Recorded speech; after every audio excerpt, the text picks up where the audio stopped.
Hola, hola a todos, ¿qué tal estáis? Hola. Hola. Buenas.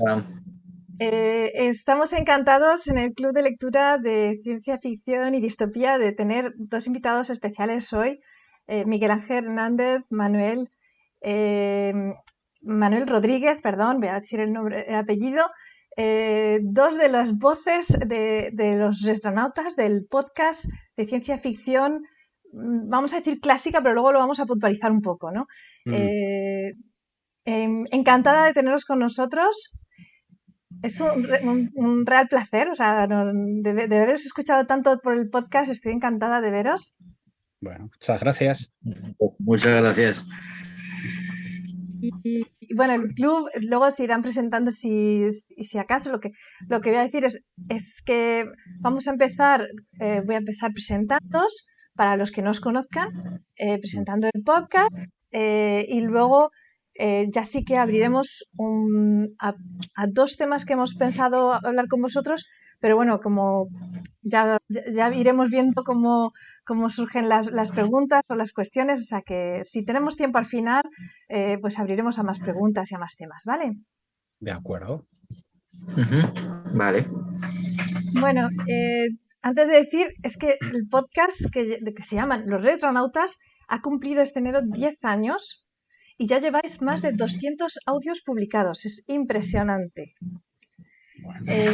Fuiste tú, Miguel Ángel, el que arrancaste el podcast con un amigo, ¿no? Dani, me dijiste. Sí. Que se retiró hace unos años del proyecto, ¿verdad? Sí, sí.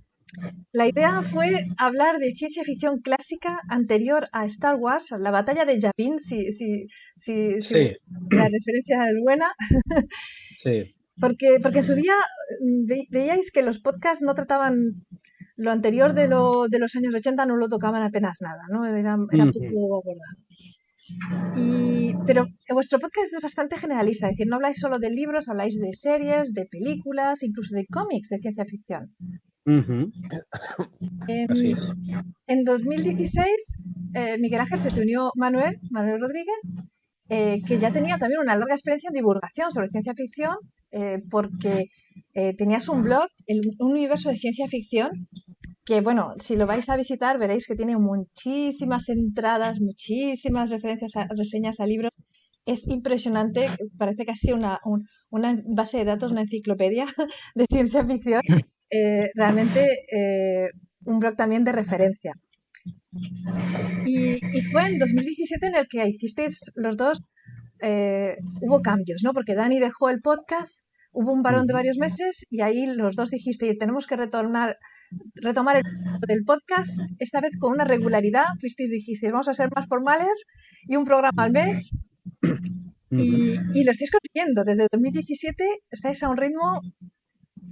Sí, no hemos fallado ni un mes. ¡Wow! Sí. Bueno, lo que sí que tiene mérito no solo que estáis teniendo ese ritmo, que es que habéis aumentado la duración y lo que a mí ya me asustó cuando me lo dijisteis, que habéis llegado a hacer incluso monstruos podcast de 6 horas. ¿Cómo se puede saber tanto y decir tantas cosas? Está todo guionizado, ¿eh? Esto es la preparación que hay detrás. Lo que pasa es que ya estamos cayendo en una especie de bulimia retronáutica, que es que, vamos, nos liamos y cada vez nos ponemos más intensos y entonces es como una especie de bola de nieve que no tiene fin, ¿no? Ya entre nosotros mismos, a micrófono cerrado, ya bromeamos sobre el podcast perpetuo ya de 24 horas que nunca pararemos de hablar y dice, porque a este paso es que cada vez nos vamos superando, además sin pretenderlo realmente, ¿no? Tampoco es que buscamos, no, vamos a hacer, sino que simplemente tenemos la cosita esta de, bueno, ya que nos ponemos, nos ponemos. Y empezamos ahí a rascar y a todo le sacamos punta. Y entonces, bueno, por eso nos ponemos tan pesados. Pero bueno, parece que a algunos les gusta. Entonces, mientras la gente nos aguante, pues esta gente que tienes que hacer viajes Madrid, Vladivostok, pues bueno, siempre le viene bien. Nos dice, no, pues yo que estoy en el coche aquí haciendo horas, dice, pues bueno, me hacéis compañía durante el viaje. Pues bendito sea. Entonces. De todas maneras, Miguel Ángel, tú es que vienes de una tradición de largos podcasts. Lo dices por charrando. Sí, básicamente. Preciso. Bueno, pero charrando era más fácil porque teníamos merienda y bebida. Era un modelo totalmente diferente. Entonces allá, digamos que la cosa tiraba por otros derroteros. Hombre, aquí nos ayudó bastante el tema de... Perdón, Miguel Ángel. Va a decir que ayudó bastante el tema de que grabemos ya... Porque antes Manuel y yo grabábamos, digamos, en vivo. Nos juntábamos en casa de uno, de otro... Y entonces grabábamos, y entonces, claro, la duración del podcast estaba limitada a esa disponibilidad. Pero desde que empezamos a grabar online y grabamos por sesiones, pues ya, bueno, ahí ya cuando... Se desmadró la cosa. Desmadró la cosa, sí. Fernando, tengo que precisar, Fernando va a animar conmigo esta charla con vosotros porque os conoce. Si estáis con nosotros es gracias a él. Que yo sé que sois antiguos compañeros, creo, Miguel Ángel, de estudios. Sí, de la Facultad de Filosofía y Letras. Estudiamos historia. Somos compatriotas y además compañeros de promoción. Eso es. Gracias también a Fernando por habernos puesto en contacto con vosotros. Que nos dice además que tenéis un Patreon al día de hoy para ayudar a financiar pues, esas actividades, el podcast, y además les dais a esos patrocinadores, les dais algunos privilegios, ¿no? En vuestras publicaciones, ya que les dais algunos formatos especiales o acceso antes del resto de los oyentes de algunos formatos especiales, ¿no? Sí, esto es. De hecho, además, esto, fíjate que fue sugerencia de un oyente, no nos lo habíamos ni planteado, pero decía, oye, ya como al fin y al cabo, pues el Bill Metal es así, ¿no? Dice, oye, pues como motivación para que produzcáis, ¿os habéis planteado hacer un Patreon o iVoox cuando puso la posibilidad de tener patrocinadores? Y dijimos, pues no, pero bueno, a nadie le amarga un dulce. Digo, lo ponemos y si alguien se anima, y bueno, pues alguna gente se ha animado a echarnos una propinilla que bueno. Y eso sí, siempre pusimos la cantidad mínima que nos permitían los diferentes sistemas. Yo incluso pondría lo de paga lo que quieras, pero bueno, no lo permite, porque claro, cada país pues tiene diferentes economías. Pero bueno, empezamos con eso y empezamos con, en principio, estos micronautas que le llamamos, que también iban a ser al principio pequeños podcasts, pequeñas piezas. El primero creo que duró 15 minutos o así, que creo que lo grabé con el móvil, decir, voy a grabar audios ligeros y tal, pero bueno, ya nos metimos con alguno que a lo mejor ha llegado hasta las 2 horas o algo así, ¿no? Que también nos hemos liado. Y ya el macronautas, o sea, un oxímoron en sí mismo, ¿no? Un desastre. Pero bueno, en principio los pusimos como exclusivos para oyentes, pero luego llegó la pandemia y algún oyente nos comentó, oye, sería buena idea, ahora que la gente está mucho tiempo en casa y tal, liberar contenido. Entonces liberamos todo lo que teníamos y luego ya, de acuerdo con los patrocinadores, que lo consultamos. Bueno, todo esto consultado con patrocinadores.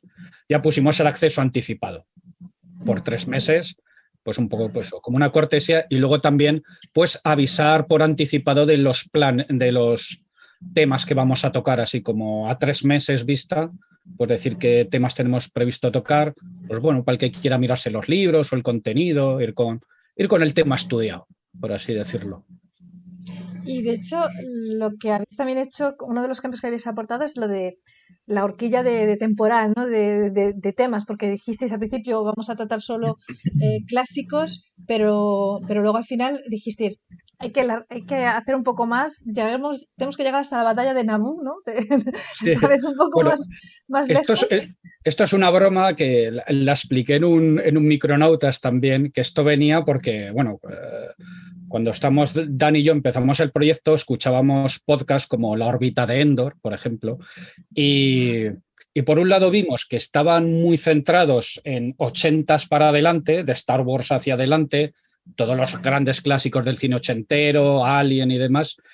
Y por otro lado, cuando alguna vez tocaban algo de ciencia ficción clásica, se lo ventilaban muy rápido, ¿no? Y fue Daniel que me dijo, ¿no te molaría hacer un podcast? Pero igual que hablan ellos en profundidad de Star Wars, hablar de Julio Verne, de H.G. Wells o de autores clásicos, de Asimov. Y dijo, esto pues sí, mola la idea. Siempre, bueno, al principio hacíamos programillas de 1 hora o así, pero bueno, el primero fue H.G. Wells, La Guerra de los Mundos. Y entonces, bueno, un colaborador de la órbita de Endor es el coronel Kurtz, que lo habéis escuchado, que es especialista en Star Wars.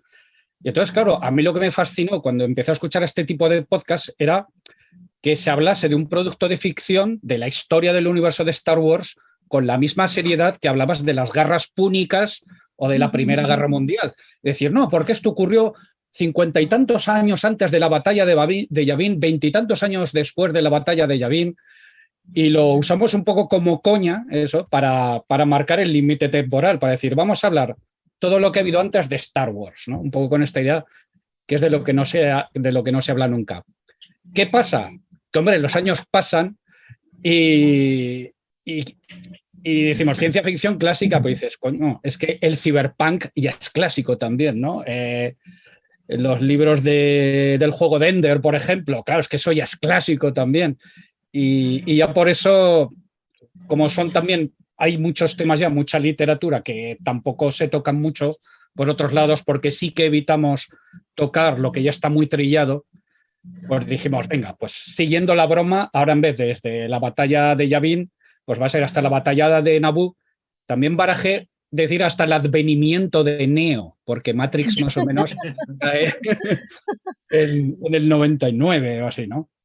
Bueno, pues ahora tenéis la última de Matrix y tenéis también el Mandalorian, o sea, ahora que ya podéis alargar hasta hoy, o sea que no hay problema. Bueno, conforme vayamos aguantando, pues supongo que iremos. Luego también se incorporó Borg, un compañero, pero que hoy no podía estar con nosotros, pero le mandamos un saludo. Y bueno, y lo que ya sí que os iba a proponer es que habláramos pues de los dos temas. Habíamos puesto un título, en cierta forma, Historia de la distopía y divulgación de la ciencia ficción, porque a mí me encantó vuestros podcasts sobre 1964, sobre El Mundo Feliz, también el de Soylent Green, la película y el libro, porque habláis además de todos esos aspectos también cinematográficos, es muy interesante. Y bueno, Soylent Green es además una lectura, la Gran Sitio, que hemos comentado en el club de lectura. Entonces, nos apetecía en el club, nos llamamos de hecho amigablemente, o sea, distopistas entre nosotros. Entonces nos apetecía hablar de distopía con vosotros. Pensamos en historia de la distopía quizás porque Fernando y tú habéis hecho historia, pero en realidad poca historia vamos a preguntaros, es más de opinión, yo creo, las preguntas que os vamos a hacer. Un poquito, ¿no? Ahí lo que os voy a dejar con Fernando, que se ha preparado esta fase, y luego pues va a animar las resto de preguntas y luego ya introduciré yo la segunda parte de temas que tenemos pendientes, ¿vale? Vale. Muy bien. Fernando. Vale, pues eso, lo primero es daros las gracias por venir. No sé si me oís bien porque estoy teniendo problemas con el equipo. Vale. Eso, lo primero, daros las gracias por venir porque, bueno, sois alguien, un ente cultural muy importante en Internet. De hecho, cuando se comentó la posibilidad de traeros, la verdad es que la gente le pareció genial. O sea, había mucho interés. Bueno, me gusta eso de que soy un ente. Sí. Eres un ente. Tú sobre todo eres el Sibaimbi de la ciencia ficción, sinceramente. Bueno. Os comentaba Lola, eso, pues nosotros digamos que sobre todo estamos leyendo obras relacionadas con la distopía o utopía, ¿vale? Entonces es un poco el tema que os queríamos plantear. Sinceramente os vemos como expertos en el largo recorrido de la ciencia ficción. Tú mismo lo has dicho, Miguel Ángel. O sea, hay mucha gente que se centra en los tópicos o en lo más reciente y vosotros sí que habéis buceado mucho en ciencia ficción clásica e incluso protociencia ficción en algunos de vuestros trabajos. Entonces, a mí me gustaría preguntaros, ahora que hay este boom con todo el tema de la distopía, ¿vosotros consideráis que la distopía es un género reciente, como cree mucha gente, o podemos rastrearlo hasta el pasado, a lo mejor también hasta esas cositas que Miguel Ángel y yo conocimos ahí de Swift en adelante en la carrera, ese tipo de cosas? O sea, ¿se podría rastrear hasta el pasado? ¿Qué creéis vosotros? Manuel, dispara tú, que antes he hablado yo mucho. Sí, nada, de reciente no tiene nada. De reciente no tiene nada. A ver, es que yo corro el peligro de alargarme siempre, ¿eh? O sea que me cortáis. ¿Tenéis que trabajar bueno, mañana o...? Yo he pedido el día libre mañana, no hay ¿Qué problema. tal lo de No, dormir? pero creo que el Zoom le he puesto limitado un tiempo de horas, o sea, se puede cortar, no os preocupéis. No, a ver, ya en los viajes de Gulliver ya tenéis lo que es semblanzas de distopías. Yo lo veo un poco, la distopía es una especie de cara oscura de la utopía. A finales del siglo XIX, cuando empiezan a aparecer toda una serie de movimientos de renovación política, ideológica, social, empiezan a aparecer nuevos partidos políticos, la tecnología empieza a avanzar también, pues empiezan a aparecer nuevos pensamientos que proponen sociedades mejores, y hay bastantes obras de carácter utópico que aparecen entonces y lo que hacen es proponer modelos de sociedades. En realidad lo que estaban haciendo, esas novelas prácticamente siempre tenían el mismo molde. Era una especie de viajero en el tiempo, alguien que se quedaba dormido, lo que sea, y aparecía en el futuro. Y lo que se hacía era comparar la sociedad de entonces con la sociedad del futuro para ver qué mal vivían entonces y qué bien podían vivir gracias a las novedades que se podían implementar. Lo que pasa es que, bueno, llega el siglo XX, llega la Primera Guerra Mundial, y yo creo que todo eso empezó a aguarse. Realmente ya no existen muchas utopías. Se ve como algo normalmente ingenuo, algo que, no sé, estamos viviendo quizá tiempos más desilusionados. Y a partir de la Primera Guerra Mundial empiezan a aparecer bastantes distopías. Normalmente se coge Un Mundo Feliz, 1984, Fahrenheit 451, pero encontramos ejemplos anteriores, encontramos El Talón de Hierro de Jack London, encontramos La Máquina Separa de Forster, por ejemplo.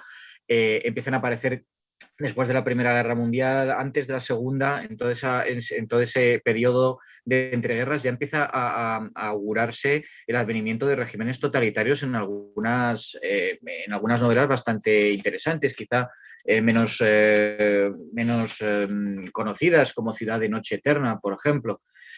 Y luego, bueno, pues se empiezan a tener, pues, como digo, no sé, quizá fue la Primera Guerra Mundial, los muertos, el uso de la tecnología para la guerra, el ascenso de regímenes totalitarios, que la gente empezó a desilusionarse y empezaron a aparecer más distopías, que al final, como digo, es lo mismo. De lo que se trata es de ver nuestra sociedad actual, ver las tendencias que hay, ver los movimientos que hay y extrapolarlos al futuro para advertirnos de los peligros que corremos. Es una versión, como digo, oscura de la utopía, pero de reciente no tiene nada. Yo me choca y me gusta. Aquí en el grupo de lectura saben que yo siempre soy el puñetero con este tema. Yo siempre creo que la ciencia ficción, y un poco es lo que tú nos has dicho, es un género que se origina desde la política, en buena parte.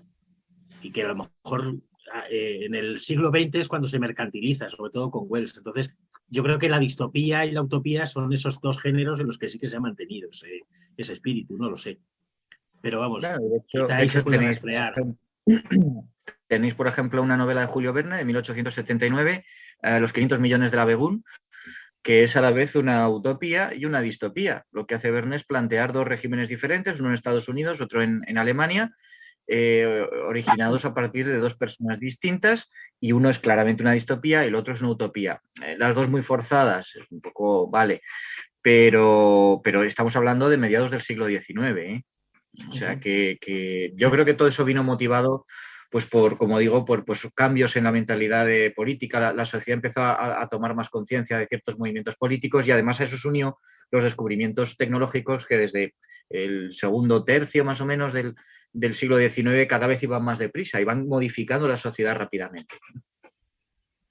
Es curioso, igual me estoy metiendo demasiado, lo siento, pero es curioso que los que estamos dentro del género que nos gusta somos muy conscientes de que es un género que está muy apegado a la realidad, mientras que quienes están fuera lo consideran como una literatura de evasión. Eso es una cosa que a mí siempre me ha llamado mucho la atención. Mira, desde Argentina, de Susana, que es una de las compañeras del club, que creo que no ha llegado a tiempo para conectarse con todo el tema de la diferencia horaria, nos ha dejado un par de preguntas que le gustaría saber vuestra opinión, ¿vale? Por un lado, nos plantea si veis un aumento de las distopías sobre el cambio climático en este momento en el que nosotros estamos viviendo, que es tan crítico en esa cuestión. Y luego, si el género ayuda a divulgar y concienciar sobre ese problema o no. A ver, lo que está claro es que cada generación tiene unas preocupaciones diferentes. Hoy tenemos el asunto del cambio climático que está muy presente. Pero bueno, como mencionaba Lola, en los años finales de los 60, principios de los 70, era la superpoblación. Las distopías, hay varias que trataban sobre ese tema. En toda la turbulencia política de los años 30 surgieron bastantes novelas que eran distopías en las que los nazis tomaban el control de Europa. No estoy hablando de la posguerra, estoy hablando de antes de la guerra, ¿vale? Y ya las tenías ahí. Como decía en Jack London, en El Talón de Hierro, ya estaba planteando distopías pues, de todos los problemas que había de explotación laboral, los abusos del capitalismo a principios de siglo, con todo el surgimiento del movimiento obrero, los partidos comunistas, etcétera. O sea que cada época, bueno, por no hablar de todo lo que fue la extensión de los países comunistas, los regímenes totalitarios que durante los años 40, 50, 60, pues también dieron lugar a bastantes novelas distópicas. Ahí tienes 1984, por ejemplo. Entonces sí, claro, hoy día, ¿qué es de lo que más se habla? Pues sí, del cambio climático. O sea que sí que es normal que sea un tema que la ciencia ficción adopte y desarrolle. Hasta la próxima. Veremos a ver qué es el próximo coco, ¿no? que aparece. La segunda pregunta sobre el tema de la concienciación. Yo creo que sí. Lo que pasa es que, esto lo comentabas tú también antes, hablabas de la gente que está fuera del género. A ver, una cosa es concienciar, otra cosa es alarmar. Normalmente la mayor parte de la gente que entra en contacto con la ciencia ficción, y esto ocurre desde hace mucho tiempo, no es a través de la literatura, donde se pueden hacer discursos más complejos, más sofisticados, más sosegados, más informados, sino es a través del cine, la televisión o incluso antes a través del cómic. Siempre hubo más gente que leyó los cómics de Flash Gordon en la prensa que leía las revistas pulp. Y el cine tiende normalmente al espectáculo, a exagerar las cosas, a distorsionarlas, por encima de elaborar un discurso medianamente inteligente. Y estoy ahí pensando ahora, por ejemplo, en una película como El día del mañana, de Roland Emmerich, ¿vale? Que imagino que la habéis visto. Bueno, pues trata sobre el tema del cambio climático, pero de una manera que parece casi un cuento de hadas.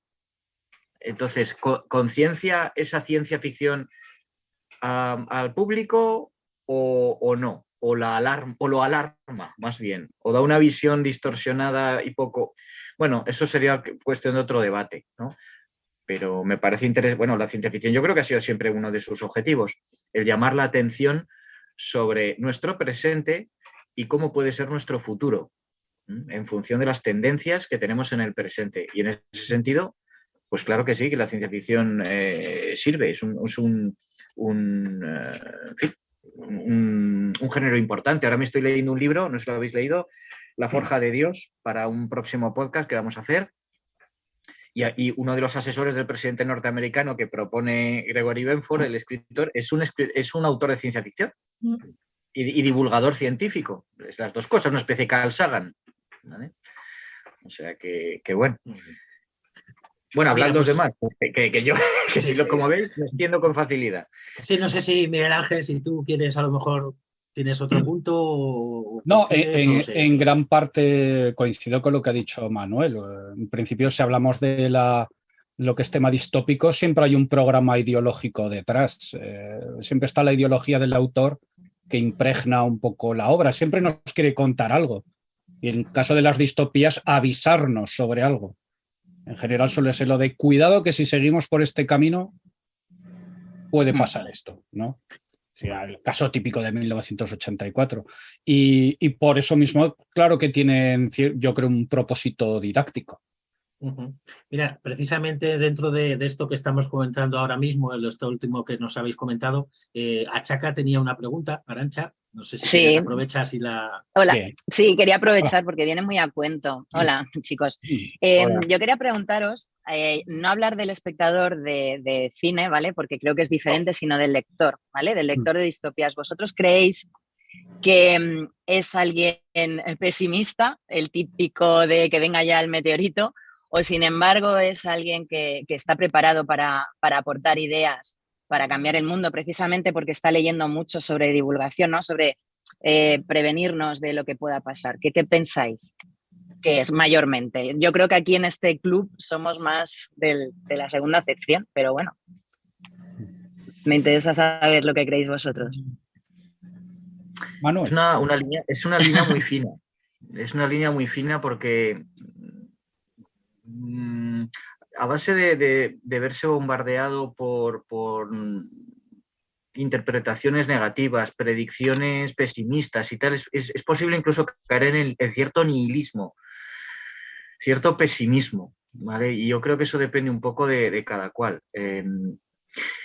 Ya sé que estamos hablando de literatura, pero creo que precisamente es una película la que aborda este tema.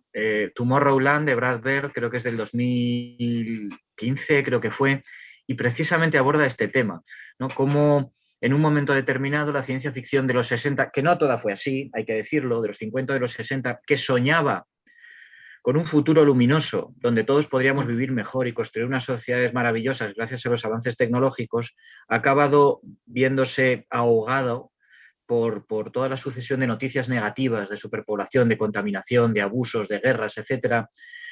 Y esos sueños del futuro luminoso acaban siendo sustituidos por sueños distópicos, de ficciones dominadas por apocalipsis, por distopías, etc. La película va realmente de eso, de cómo hay que recuperar un poco ese sentido de lo maravilloso, esa esperanza, de cómo la ciencia ficción tiene que servir también para inspirar a las nuevas generaciones a crear un futuro mejor, a darles ideas. Porque si lo único que se dan son panoramas horrendos, pues como te digo, yo creo que es menos inspirador que lo contrario. Puede que sea más realista, ¿vale? Pero es menos inspirador. Entonces yo creo que eso, como digo, es una línea un poco fina, donde tendría que circular un lector, no abrumarse a base de solamente distopías que lo que hacen es minar de lo peor de la especie humana, de lo peor de nuestra sociedad, de las tendencias más peligrosas, de aquello que nos puede poner en más peligro, sino también otro tipo de ciencia ficción que nos proponga pues más optimismo, más sentido de lo maravilloso, más inspiración. Pero parece Así que nos funciona lo otro, ¿no? Fijaros en los anuncios de tráfico, por ejemplo, que siempre han sido súper catastróficos y realistas, ¿no? Parece que al ser humano lo que le funciona es precisamente ponerte el peligro delante de la cara a ver si reaccionas, ¿no? Bueno, el drama vende más, ¿no? Podríamos decir. Quizás. Pero ya no es una cuestión de venta, ¿no? Es una cuestión de advertencia, Sí, como los de niños, despertar ¿no? a la gente, de despertar, ¿no? Te tienen que asustar con el coco para... Pero se ha visto, con el cambio climático este verano se ha visto. Ha habido muchísima gente que se ha sensibilizado al cambio climático cuando han visto que las temperaturas maximales que se estaban consiguiendo en este verano. Es decir, a veces, en eso estoy de acuerdo con Arantxa, parece que tenemos que estar frente al desastre, frente al problema, para resolverlo. Pero claro, aquí estamos hablando de ficción, entonces quizás no es lo mismo que asustar con la realidad, ¿no? Sí, a ver, que la ciencia ficción siempre ha tenido dos vertientes, siempre. O sea, incluso en los años 50, cuando empieza la carrera espacial y donde empiezan a aparecer muchísimos relatos, cómics y poco después series de televisión que lo que nos muestran es la gran aventura del espacio y donde los niños se ilusionaban por ser astronautas y tal, eso estaba conviviendo al mismo tiempo con ficciones sobre holocaustos nucleares, sobre monstruos radioactivos y sobre horribles escenarios. Entonces, la ciencia ficción tiene esas dos vertientes, ¿vale? El ciberpunk, por ejemplo, el ciberpunk es tremendamente pesimista, per se, y ha tenido mucho éxito en popular en general. Pero bueno, nos muestra un uso bastante perverso de la tecnología, nos muestran muchas veces sociedades estratificadas, abusos políticos, gente que vive muy mal, no sé, unos ambientes muy malsanos. Yo creo que hay que combinar las dos cosas. Si uno se centra solo en ver las noticias negativas, es como los telediarios ahora, los pones y es un chorreo de sucesos, de violencia, de escándalos, de tal, que es que realmente te dan ganas de apagar. De hecho, hay un informativo que han puesto la buena noticia del día. No sé si sabéis. Solo uno. Qué triste. Sí, sí. En una cadena ponen la buena noticia y es como... Y dices tú, ostras, hasta vosotros os habéis dado cuenta. Sí, claro. Entonces, yo creo que eso se nota. Yo creo que las distopías, pues, es un género más de la ciencia ficción que yo creo que es conveniente ir combinando con los demás. Es bueno tener un Isaac Asimov o un Arthur C. Clarke a la vez que un Ray Bradbury o un George Orwell, ¿vale? Para intentar coger lo mejor de los dos. Claro. ¿Y vosotros creéis, esto nos lo preguntaba Francisco, que él está en México, y él nos preguntaba, dice, si entonces hay necesidad de un hope punk, que parece que es una de esas etiquetas que se han creado, o sea, el buscar subgéneros que sean contradistópicos más que utópicos, y que sean agradables, o cómo funcionaría ese tema. Evidentemente tú comentas que eso sí que ha existido a lo largo de la historia de la ciencia ficción, pero ¿lo tendríamos ahora? Sí que es cierto que están surgiendo algunas, pero ¿tiene importancia o es algo pasajero? Pues a mí es que las etiquetas esas me parecen odiosas. Todo derivado del ciberpunk, todo punk. ¿Por qué el sufijo punk? ¿Por qué? Sí, además, no tiene ya ningún sentido. El punk es más viejo que la tos, ya, además. Fíjate cómo está Johnny Rotten. A ver, yo no creo que esto sea algo que se pueda crear artificialmente. Hay que sacar un subgénero que nos dé, pues, hope punk, o llámalo como quieras. No sé, yo creo que esas cosas al final tienen que salir solas, tienen que derivar de la propia zeitgeist de los tiempos o de la propia sociedad.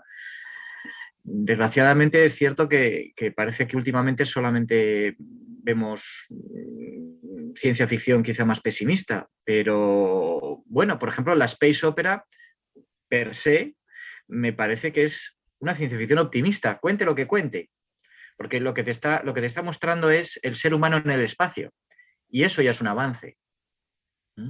El explorar, el encontrar otras cosas. Luego podrás contar lo que quieras contar, lo podrás enfocar de una manera más pesimista, más belicista, como quieras, pero simplemente mostrar eso, lo que te está mostrando es el potencial humano de poder llegar más lejos. Simplemente, no hace falta inventar nada nuevo.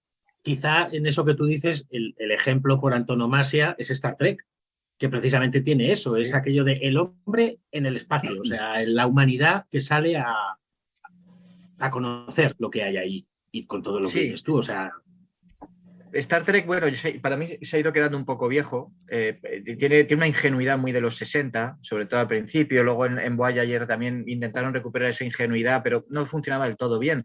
Pero ese espíritu de Star Trek está presente en otras series que también introducen temas más oscuros, como Babylon 5 o The Expanse, por ejemplo.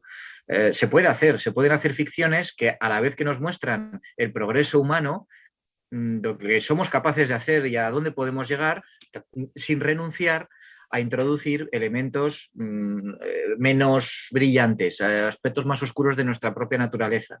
Se pueden hacer las dos cosas. No creo que haya que inventarse un género nuevo, de verdad, ni ponerle punk detrás.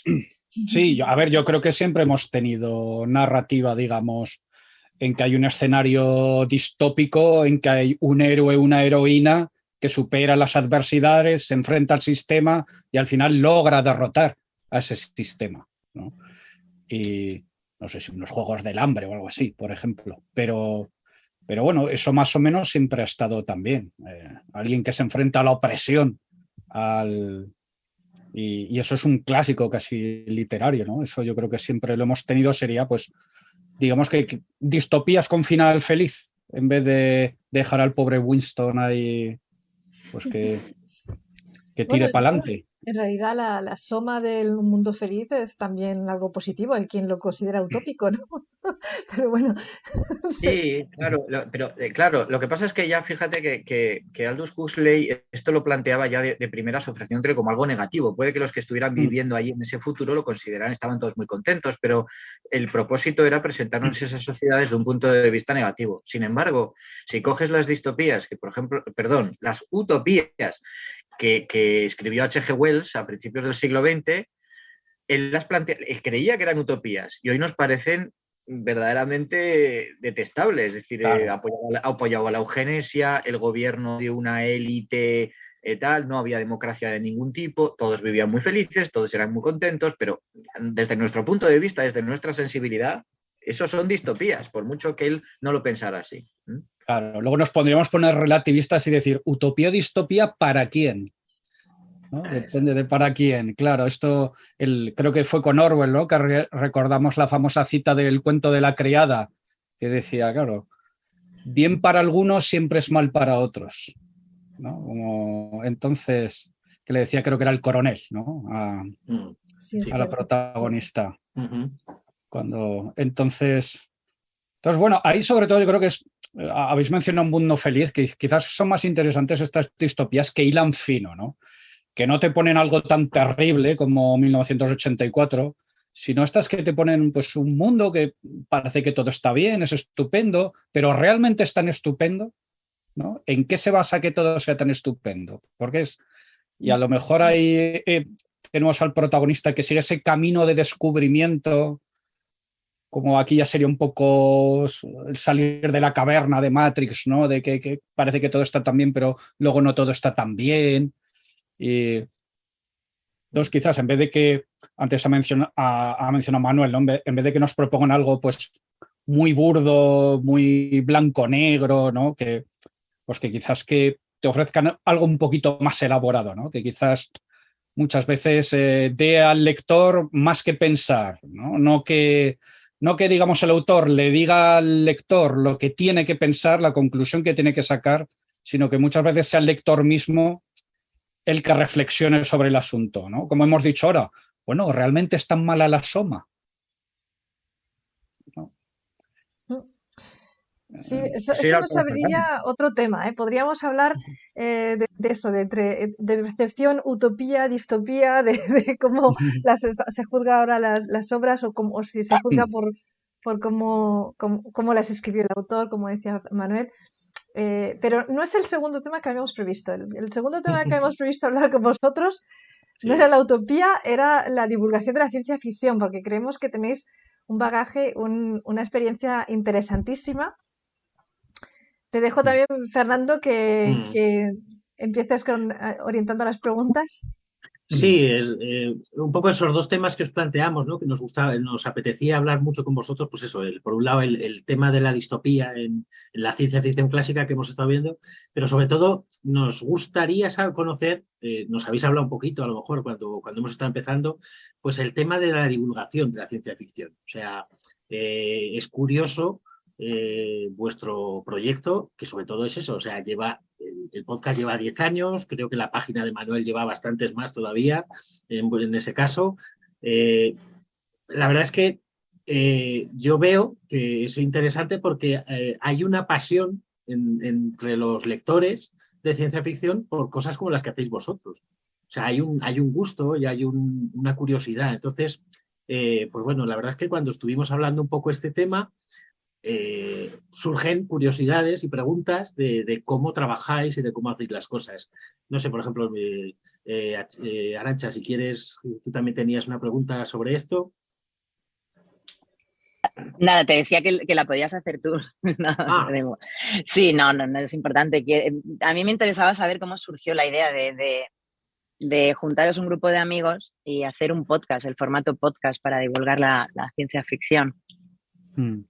Sí, lo he comentado un poquito antes, ¿no? Sí, Cuando nos al principio. juntamos Dani y yo, que empezamos pues un poco porque a nosotros obviamente nos gustaba la ciencia ficción clásica, las viejas películas, los grandes clásicos de la literatura y veíamos que había un hueco allí, ¿no? Y entonces, a ver, a mí cuando a veces, o ha dicho Fernando, expertos, yo me sonrojo un poco porque yo me considero un humilde aficionado, yo no sé tanto.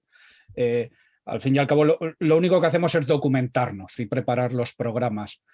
De hecho, sí que es cierto que cuando empezamos con los retronautas, como también Dani fue compañero de Fernando y mío de la facultad, sí que tenemos un poco este pozo de historiador, quizás, de que sí pensamos que era pertinente y adecuado contextualizar el entorno histórico de los autores y de las obras, ¿no? Y entonces, pues si empezamos hablando de H.G. Wells y la Guerra de los Mundos, pues claro, ¿quién era el autor, en qué entorno se crió? El colonialismo, ¿no? La denuncia a las invasiones coloniales y darle un poco la vuelta al asunto y qué pasaría si nos colonizaran a nosotros, ¿no? Unos extraterrestres. Pues bueno, intentar explicar un poco todas estas claves de las obras históricas, culturales, por qué hablan de lo que hablan, ¿no? Y siempre pues con un poco intentando tomar distancia, sin juzgar, además, ¿no? Hemos hablado de autores de tendencia más socialista, otros más conservadores, y siempre, porque a lo mejor siempre te viene algún comentario que te acusa de hacer propaganda de una cosa y de otra, y siempre digo, no, señores, esto lo dice el autor, ¿no? Y nosotros simplemente, a ver, metemos algún comentario nuestro, obviamente, opinamos, sí, pero básicamente... ¿por qué un podcast, Miguel Ángel, y por qué no un blog o un formato escrito? ¿Por qué Un canal de dijisteis YouTube. un canal de Ah, YouTube u otra cosa? ¿Por qué fue el formato podcast el que os convenció? pues porque éramos también oyentes de podcast y a mí me gusta escuchar podcast, yo de hecho escucho muy a menudo podcast, y porque ya teníamos un poco experiencia de hacer otro podcast sobre cómic. Entonces, bueno, ya conocíamos un poco la mecánica y a ver que esto era divertido. Como digo al principio, no nos pegamos estas panzadas que nos pegamos ahora, quedábamos una horita o una mañana a tomar un café, poníamos el micro, nos sacábamos los apuntes y hablábamos del tema distendidamente, que también procurábamos no ser demasiado académicos, podemos decir, ¿no? Sino hablar también pues, con un poco de humor, relajadamente, más buscando divulgar, ¿no? Y bueno, el podcast pues nos iba muy bien. También creo que fue un momento cuando empezamos que nos pilló a los dos en el paro, porque la crisis de 2008-2009 fue una explosión de creatividad en diferentes ámbitos de la sociedad española. Mucha gente se encontró con tiempo libre pues, para hacer cómics, para escribir, para hacer... Y pues a nosotros nos pilló también en una época que teníamos tiempo. Luego por eso Dani se retiró porque ya no tenía tanto tiempo por temas laborales, porque... En fin, por diferentes situaciones también. Y bueno, pues nos pilló también un buen momento para arrancar el proyecto y digamos, pues bueno, que había ahí un hueco, ¿no? Había ahí un hueco. A ver, había otros podcasts ya que hablaban de clásicos, Las chicas de Atmósfera Cero, la biblioteca de Trantor solía tratar también clásicos de ciencia ficción con bastante, digamos, interés, ¿no? Entonces, ya había otros podcasts que lo hacían, pero nosotros un poco nos cogimos la idea, a mí se me ocurrió desde el principio de decir, no, vamos a centrarnos en esta área y no nos dispersemos, ¿no? Y digo, porque creo que será un poco la gracia del podcast y que la gente cuando vaya al podcast ya sepa más o menos qué se va a encontrar. En vez de dispersarnos mucho pues, en cosas más modernas o más tal, ¿no? Y bueno, ellos fueron un poco los primeros mimbres, ¿no? Los que, digamos, planteamos el podcast. Luego, con el tiempo, pues ha ido evolucionando, ¿no? Yo quería aprovechar y preguntarle a Manuel, aunque no es el podcast, pero por su página de Un Universo de Ciencia Ficción, que recomiendo mucho, como ya hemos dicho varias veces hoy, ¿a ti qué te llevó a desarrollar ese proyecto? Porque... Un motivo completamente egoísta. Bueno, estabais comentando, Miguel Ángel lo decía, no somos ningunos expertos. Yo tuve una temporada, pues no sé, a finales de los 90 por ahí, que leí muchísima ciencia ficción, pero muchísima. Me compré muchísimos libros.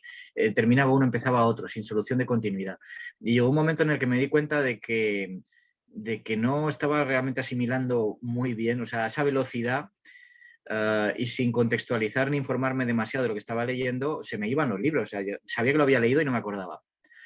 Y entonces empecé a cambiar un poco el chip. Y prefiero leer menos, porque tenemos nosotros oyentes y gente ahí en el chat que es que sabe mucho más y ha leído mucho más. Yo soy más de leer más despacio e informarme de lo que leo y darle vueltas y reflexionar. Y eso me llevó al blog. El blog es simplemente una especie de página de apuntes personal, donde yo podía un poco pues, poner mis reflexiones, donde podía un poco sistematizar la información y los datos que yo podía ir recopilando de las obras que leía. Y digo, bueno, en vez de hacerlo para mí, lo voy a colgar en internet. Y ya está, pero en realidad lo hago más para mí que para los demás. Si los demás lo pueden disfrutar, yo encantado.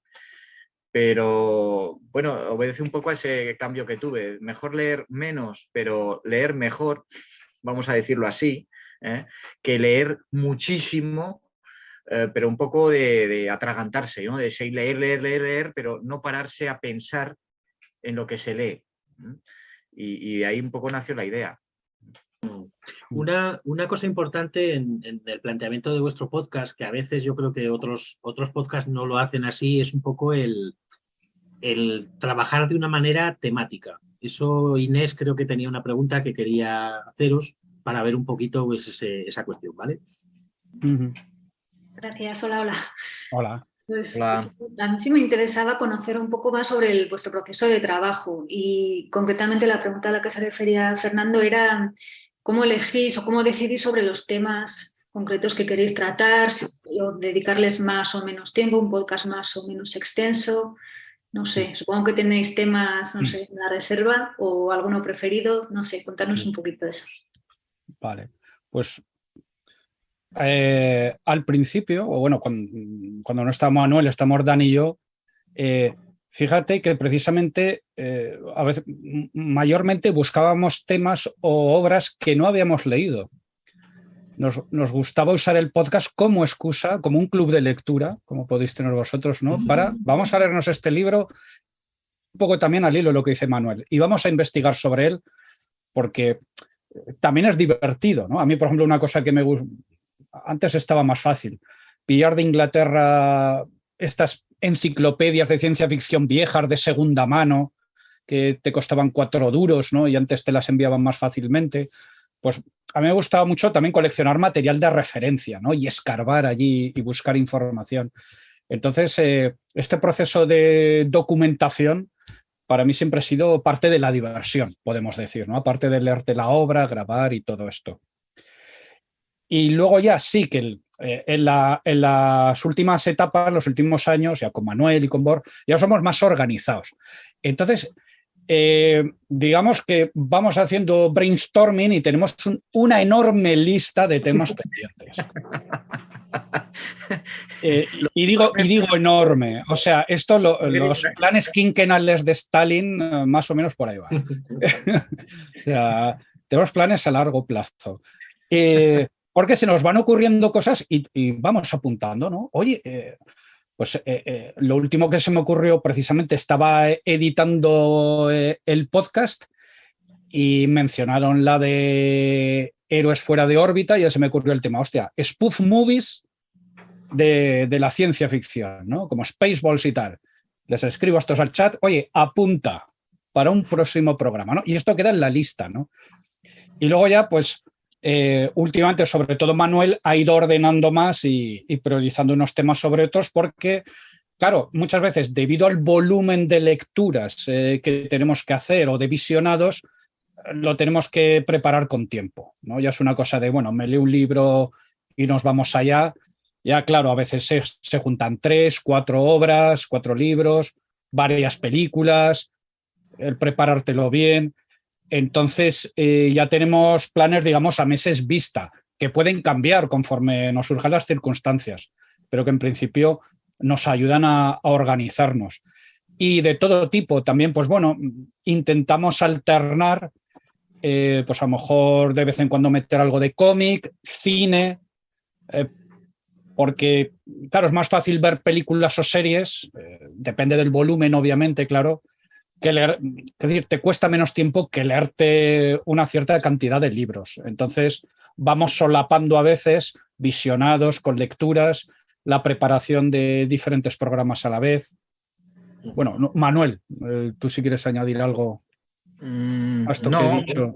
No, básicamente es eso. No sé, para el próximo podcast me parece que nos tenemos que leer 5 o 6 libros, ¿no? Entonces, eso en un mes no podemos, porque no es solamente leerlos, hay que tomar tus notas, hay que recopilar datos, entonces hay que hacer un discurso. Entonces, bueno, pues hacemos uno de cine, ¿no? Y eso nos da pues un margen más amplio de mes y medio para poder leer los libros que tenemos. Y vamos organizándonos un poco así. De vez en cuando pues hay algún cambio, pero me parece que tenemos ya para un año, ¿no? O año y pico de programas de preparados, o al menos agendados. Agendados. Sí, agendados, sí, pues para poder ir. Hay libros que tienen 1000 páginas. Eso no te lo puedes leer en un mes. Claro, me estoy acordando ahora de cuando preparamos los programas sobre los libros de la Fundación de Asimov, claro. Tanto los viejos como los nuevos. Eso creo que lo preparamos con mucho tiempo. Fuimos paralelamente que hacíamos otros programas, poco a poco nos íbamos leyendo los libros de Asimov y a lo mejor un proceso, no sé, Manuel, ¿cuánto fue? ¿Un año quizás? Un año, puede que un año, sí, porque sí. Salió una noticia de que iban a hacer la serie.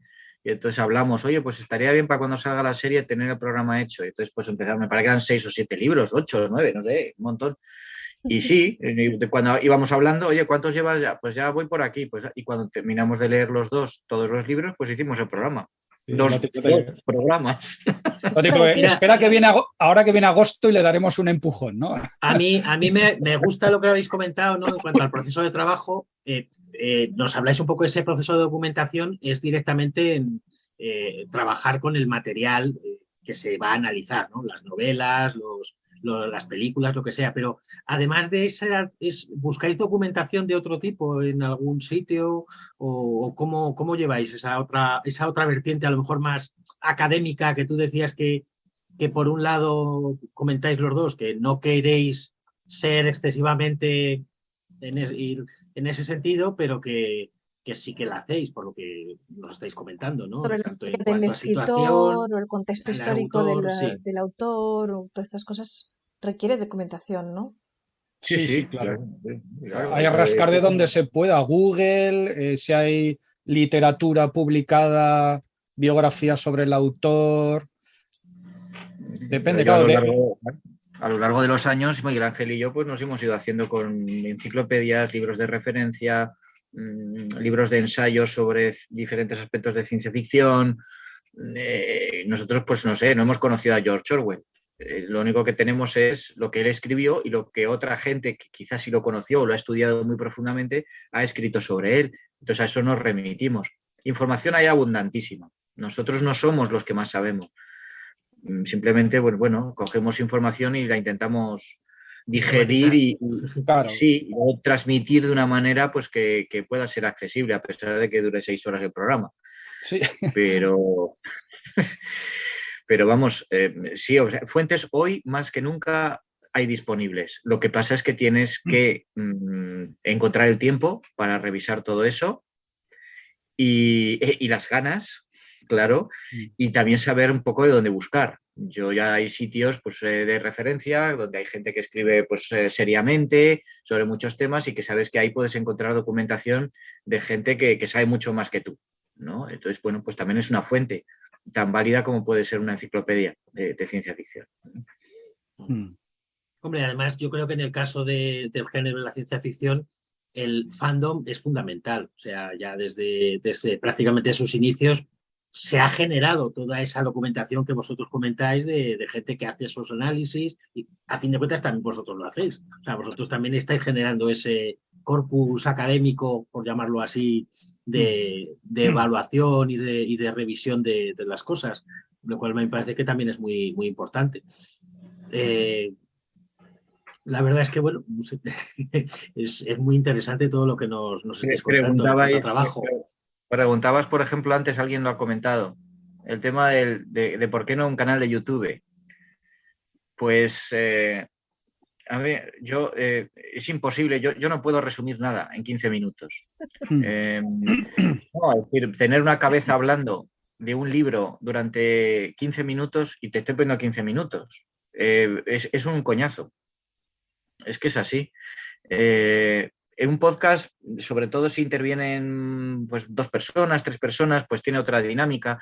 Lo puedes escuchar con el tiempo, escuchas un rato, luego lo paras, lo retomas. Un vídeo es más complicado, ¿vale? Y además, sobre todo, exige más concisión. Yo no soy muy amigo de los vídeos de YouTube porque se ven obligados a resumir más de lo que a mí me gusta o con lo que me siento cómodo, ¿vale? Que hay gente que le vale. Pero a mí que me hagan un resumen de 5 minutos de 1984 no me aporta nada. Sí. Y que luego al final, decir, ya a veces iba a decir, veo vídeos de pues, charlas como las que podemos tener hoy, de gente que habla de temas en profusión, 1 hora, 2 horas, pero al final es que no veo el vídeo, lo estoy escuchando. Porque tengo el vídeo, tengo aquí la pantalla, lo tengo ahí en una esquinita y a la vez pues estoy con la Excel haciendo cosas o lo que sea. Entonces, al final... es el audio lo que más os creéis. Cuando te tienes que extender, pues sí, a no ser que la imagen aportase algo, pero creemos que en nuestro caso no es necesario. Hombre, a lo mejor dices algún programa que hemos hablado de cómic, a lo mejor alguien ha sugerido, oh, qué bonito sería de, claro, los cómics que estáis hablando, ver las imágenes. Bueno, sí, pero ya mucho lío.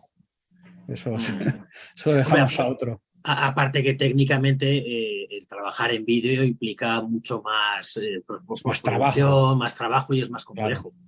Claro. Que sí, es más complejo técnicamente, pero si realmente quieres hacer un programa algo más extenso, la dificultad es de otro tipo.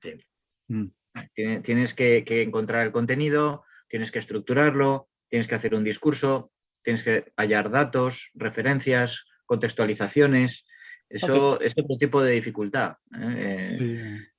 No, y que alguna vez yo lo he planteado, creo, perdona Manuel, es que me ha venido a la cabeza. Incluso creo que una vez me he planteado lo típico de decir, bueno, cojo el audio del podcast y le pongo imágenes, ¿no?, que acompañen el discurso. Pero una vez más hay que encontrar el tiempo para hacer eso. Al final hay que buscar las imágenes, editarlo, pues bueno, otra faena grande. Oye, una cosa que nosotros tenemos curiosidad por saber un poco precisamente sobre el podcast, ¿no? Como tal. ¿Ha habido una evolución durante estos 10 años entre de lo que son vuestros oyentes, tanto en cantidad, que evidentemente tenéis muchos oyentes, como en procedencia, todo ese tipo de cosas? Y luego, eso ha implicado, por ejemplo, que ahora tenéis un canal de Telegram en el que se habla mucho, hay muchos participantes, no sé, es ahí qué tipo de gestión. Comentabas que a veces ahí planteáis cosas que os sirven un poco para ver por dónde llevar programas concretos y cosas así, no sé, esas 2 cosas, cómo las gestionáis y cómo os implican, porque claro, si ya tenéis que meter mucho trabajo por un lado, a la hora de preparar los podcasts, el tema redes sociales, que está ahora tan de moda, también es un consumo de tiempo importante. Bueno, tampoco tanto. La verdad es que el canal de Telegram, digamos que se autogestiona bastante, porque salvo al principio que se nos metieron unos bots de estos que te empiezan a soltar guarreridas, luego la verdad es que está lleno de gente sensata que sabe, o sea, aparte vemos bien claro, bueno, aquí hablamos de ciencia ficción, ya está, ¿no? Y cada uno que hable de lo que quiera, entonces la gente va aportando, pues mira, ilustraciones, cómics, pelis, he visto esta peli, ¿qué os ha parecido? Me ha gustado esta serie.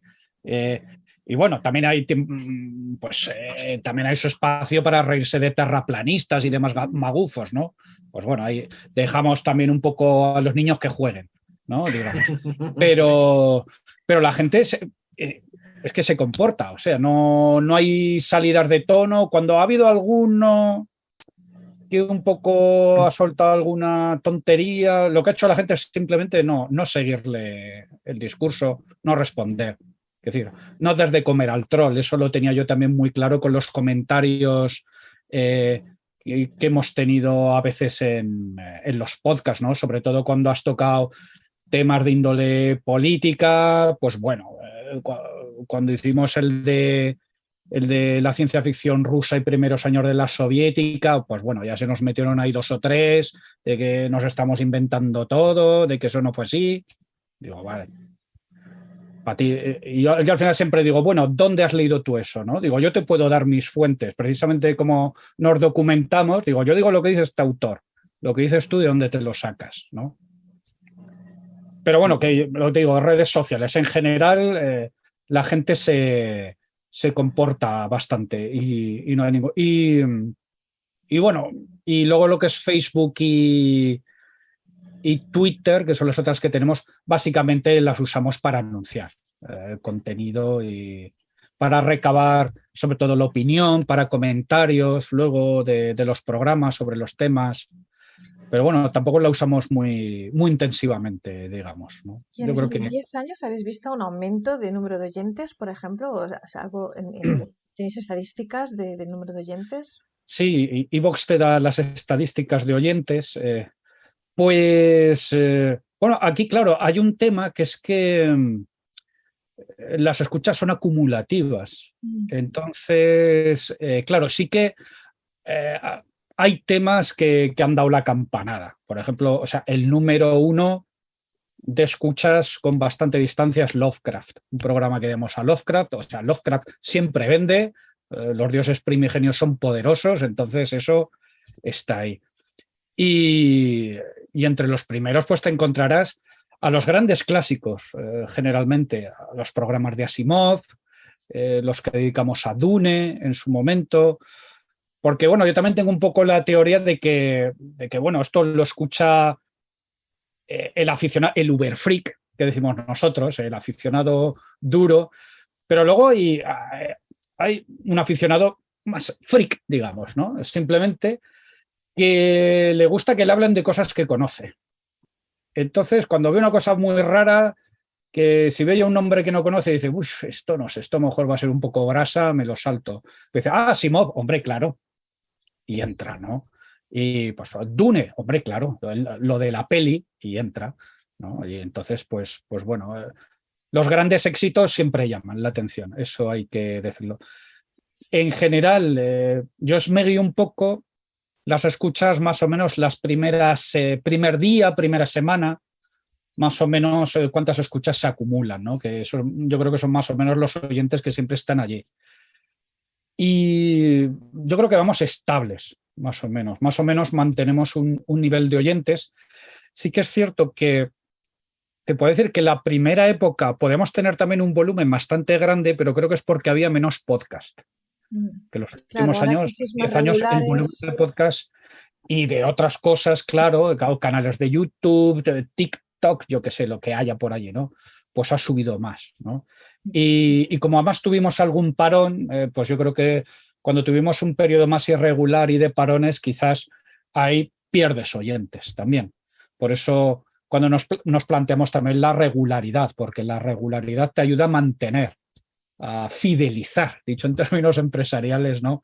Al oyente, ¿no? Si la gente ya sabe que a primero de mes, que es lo que yo procuro, no es tener a primero de mes, mañana ya está preparado, ¿no? Entonces, tener a primero de mes el programa preparado, ¿no? Para que la gente diga, mira, ya toca, pum, ahí lo tengo, ¿no? Y eso es un poco lo que hemos intentado en los últimos años. Y bueno, yo creo que mantenemos un poco lo que es audiencia y sobre todo pues estoy bastante contento con el canal de Telegram, ¿no? Yo creo que la interacción es muy sana, se centra en la afición, en el tema y creo que se ha creado un buen ambiente y por eso en cada programa lo solemos recomendar a la gente que se pase, porque, bueno, los hay que participan más, menos, pero siempre te sugieren algo interesante o la gente comenta cosas que pueden ser de interés.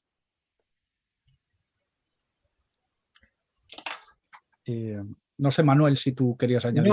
No tengo nada. Vale. Pues no sé. No, teníamos una pregunta de Inés también que Sí. Fernando creo que nos hemos pasado sobre, pero un poco volviendo a lo que decíais antes del tiempo que os llevaba de la preparación de los podcasts.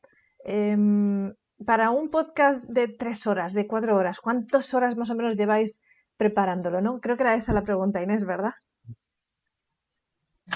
Claro, es que depende mucho del tema que toquemos acá, porque, por ejemplo, antes hemos mencionado Orwell. Claro, Orwell, ¿por qué también nos fuimos? Que ojo, esto, ¿te acuerdas, Manuel? Dijo Manuel, hombre, pues podíamos hablar de 1984 y de Un Mundo Feliz. Y yo dije, no. No, de Fahrenheit. De Fahrenheit, es verdad que Un Mundo Feliz ya lo hemos tratado. De Fahrenheit dice, y así, porque Un Mundo Feliz ya lo hemos tratado y así hacemos las otras dos gordas que nos quedan. Y yo dije, no, digo, ¿por qué empezó a mirar el nivel de documentación que hay sobre 1984 y Orwell? Y digo, y este se nos ve de las manos, lo intuyo, lo sé, efectivamente. Además, no te hemos preparado, nosotros nos hacemos los apuntes y en base al volumen de apuntes dices, uy, este va a durar más o menos. Pero nunca pensamos que van a durar tanto. O sea, y con Orwell para nada pensamos que se nos iba a ir a las 6 horas. O sea, pensamos que iban a ser, normalmente hacemos sesiones de 2 horas, 2 horas y media, intentamos quitarnos los temas en un par de sesiones, ¿no? Que nos salga, ahora quizás la media o lo normal sería como las 4 horas, así, para un programa. Pero hay algunos que acabamos la segunda sesión y dicen, hostia, pues aquí aún nos queda material y aún tenemos que... Y claro, lo que digo, pues gente como Orwell, es que además que lo que tienes con Orwell es que es un gran clásico de la literatura inglesa, no solo de la ciencia ficción. Entonces, claro, sobre Orwell se han escrito paletadas de material sobre toda su obra. Entonces, ¿Cuándo os planteáis hacer, por ejemplo, como con Asimov, varios podcasts en varias partes? O decir, esta vez, pues vamos ya a lo que salga, a la duración que llegue. Bueno, con Heinlein lo tuvimos claro, por ejemplo. Con Heinlein nos queríamos meter, pero claro, era el tema de cómo organizamos esto, ¿no? Cómo, pues vamos a hacerlo por épocas. Y ya Manuel sugirió un poco decir, mira, pues vamos a estructurarlo así y por no saturar a la audiencia vamos a hacer un programa al año. Eso también es otra. También, por ejemplo, H.G. Wells, poco a poco, con Wells hemos ido por obras, por ejemplo. Como, claro, sus obras son, digamos, grandes clásicos y han tenido además muchas adaptaciones a cine y otros medios, pues ahí lo enfocamos por obras. Y también pues dijimos, pues venga, hacemos una al año pues para no saturar, ¿no? Pero bueno, perdona, Manuel. Sí, lo de Asimov pues es un poco lo mismo. Me parecería un insulto hacer un programa dedicado a Asimov. Un insulto para todo el mundo, para Asimov el primero y para los aficionados después. No se puede. Entonces, si realmente quieres hablar del autor y darlo a conocer y hablar de sus obras, tienes que hacer varios. Como somos gente a uno y otro lado del micrófono que nos gusta la ciencia ficción, creo que no habrá ningún problema en que hagamos un programa al año. Y vamos avanzando. Y ya está, no hay prisa. Hablabais de, precisamente, por ejemplo, de Asimov, hablabais de cuánto se tarda. Pues depende. Para hacer un programa de cine se tarda menos. Para hacer un programa como el de Asimov, pues a ver, primero te tienes que leer los libros. Eso ya son unas cuantas horas. Y después tienes que leerte libros sobre Asimov. Libros sobre, que yo me leí también un libro sobre la revista Astounding, ¿vale? Que tienes que leerlo, pero además tienes que leerlo por trozos, porque tienes que seleccionar solamente aquellas partes que estén relacionadas con Asimov. Y eso yo. Bohr, que lo hizo conmigo, pues hizo sus lecturas y cogió otros libros diferentes. Intentamos no leer lo mismo en cuanto a documentación, pues para aportar cosas diferentes. Entonces él se leyó otras 2 biografías de Asimov por otro lado. O sea, suma horas. Para 4 horas de programa, pues a lo mejor por mi parte, pues han sido 20 y tantas de preparación, fácil. Factor 5, o sea, 5 horas por persona. Bueno, y luego guionizar, hay que decir, también Bueno, luego claro. todo eso que tienes, redactarlo para hacerte un guión, un discurso porque luego, como tampoco uno es locutor profesional, pues para no atabalarse, no cruzarse y tal, pues yo, al menos personalmente, antes tiraba más de esquemas, pero con el tiempo cada vez me hago un guión más detallado porque si no luego la edición es un vía crucis. Con no, para, que empiezo otra vez, que me he cruzado, que me he mezclado con no sé qué. No, pues. Es mucho trabajo y eso sin contar el rato que le echa Miguel Ángel con la edición, ¿vale? Que eso también hay que sumarlo. Pues no lo sé, pues para un programa de 4 horas pues es fácil que sean 50, 60 horas de trabajo entre todos. ¿Vale? Claro, que luego hay un reparto de tareas, eso siempre lo hacemos desde el principio. Hubo una época con Dani que a lo mejor cogemos un tema y entonces hacíamos una lectura cada uno. Venga, tú te lees esto y te lo preparas, tú te lees este otro y yo me lo preparo. Aquí, bueno, ahora sí podemos, a veces intentamos todos al menos leer todo para opinar sobre la obra. Hay veces que no nos da tiempo. Decimos, bueno, pues esta te la dejo a ti y yo no opino, ¿no? Y entonces, bueno, depende. Mira, aprovechando, pues eso, un poco el contacto que tenéis con los aficionados y un poco a nivel de cultura. De hecho, comentar, por ejemplo, Miguel Ángel pues colabora mucho con tema de charlas y demás. En el último Salón del Cómic de Zaragoza estuvo como dirigiendo, coordinando una mesa sobre cómic de ciencia ficción, o sea, cosas muy, muy interesantes. ¿Cómo veis la recepción del público en general a la ciencia ficción actual, tanto en literatura como en cine? Esto nos dejaba la pregunta Alfredo, porque él decía que por ejemplo, él ve que como género se estigmatiza, se va a seguir, ¿veis que a lo mejor puede seguir ocurriendo eso? Que siga siendo una cosa de bichos raros, o quizás se está generalizando culturalmente el género. Hombre, yo creo que la ciencia ficción a nivel popular está mejor de lo que ha estado jamás. O sea, yo creo que hubiera sido impensable que Frank Herbert pudiera pensar en 1965 que se iba a hacer una película como la que se ha hecho, por decir algo. ¿Vale? Hay multitud de series de ciencia ficción que tienen mucho prestigio, no sé, Black Mirror o por decir solo una. Yo creo que se ve con normalidad como un género más de la oferta del entretenimiento. La literatura es otra cuestión, porque los que leemos ciencia ficción creo que siempre hemos sido una minoría, con la excepción de obras muy punteras, de clásicos muy reconocidos, pero en general, bueno, es literatura de género y siempre ha estado más en un rinconcito. Pero yo creo que eso ha pasado siempre, no es un tema de ahora.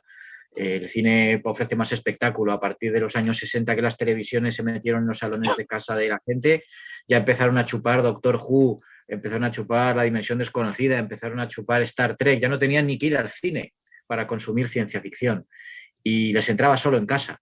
Entonces, bueno, pues eso ha ido multiplicándose con el tiempo. Yo creo que la ciencia ficción como género pues está más aceptada que nunca. Siempre está el indignadito, el especial, el que se considera por encima de todos los demás, el que todo lo que no sea Faulkner o Lawrence Darrell, alguna cosa así súper elevada, pues es una mierda y esto es literatura popular y no sirve. Eso siempre vas a tener. Snobs siempre vas a tener. Pero creo que la ciencia ficción ahora tú no tienes por qué esconderte ni nadie te tiene por qué mirar raro.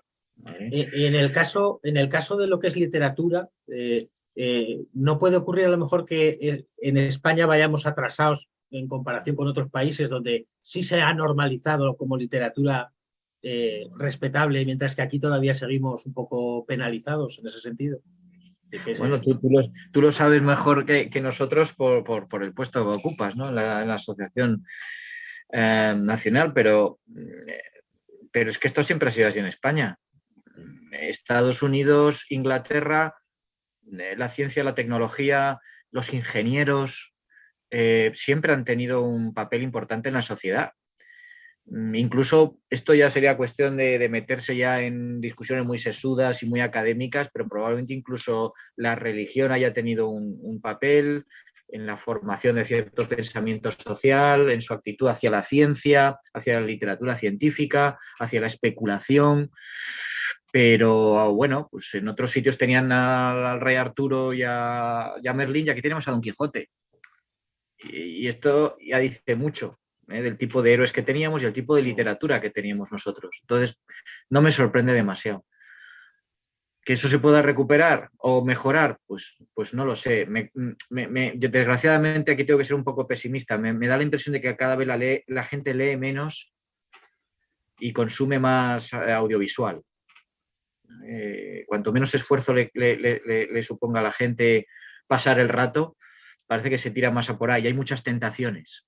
No puedo entender cómo la gente puede estar 6 horas viendo TikTok cuando podría estar leyendo un libro. O sea, me parece tirar el tiempo, sencillamente. Pero es lo que hay. Entonces, ese es un lector que se pierde. Bueno, no lo sé, a lo mejor tú, ya te digo, pues que puedes tener una visión con tus contactos y gente que conoces, pues quizá más amplia que nosotros, ¿no? Que estamos un poco en nuestro corralico de ciencia ficción clásica, sobre todo.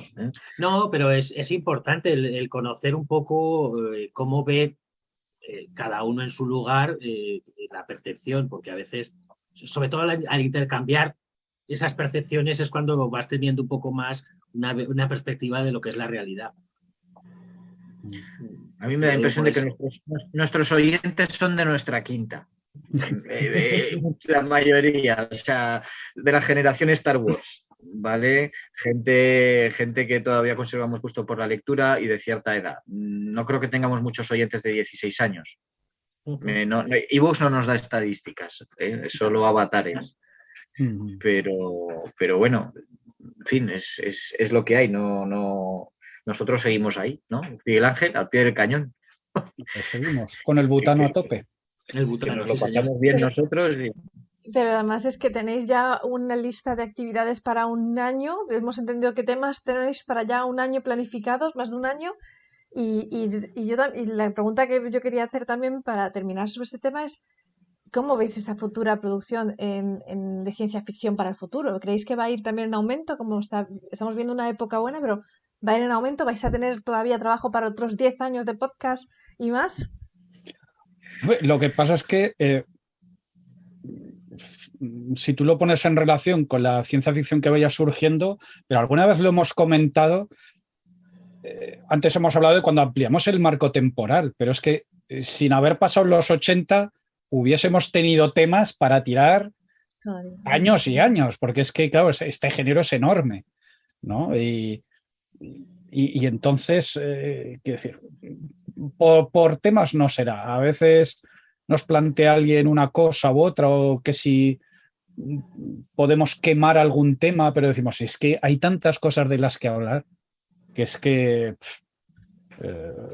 universo sin fin, que diría que, ¿no? O sea, esto no... Sí, mientras haya alguien que en un libro o en cualquier otro formato piense cómo será el mundo del mañana y sitúe allí la acción, ya tienes ciencia ficción. Y nosotros programa.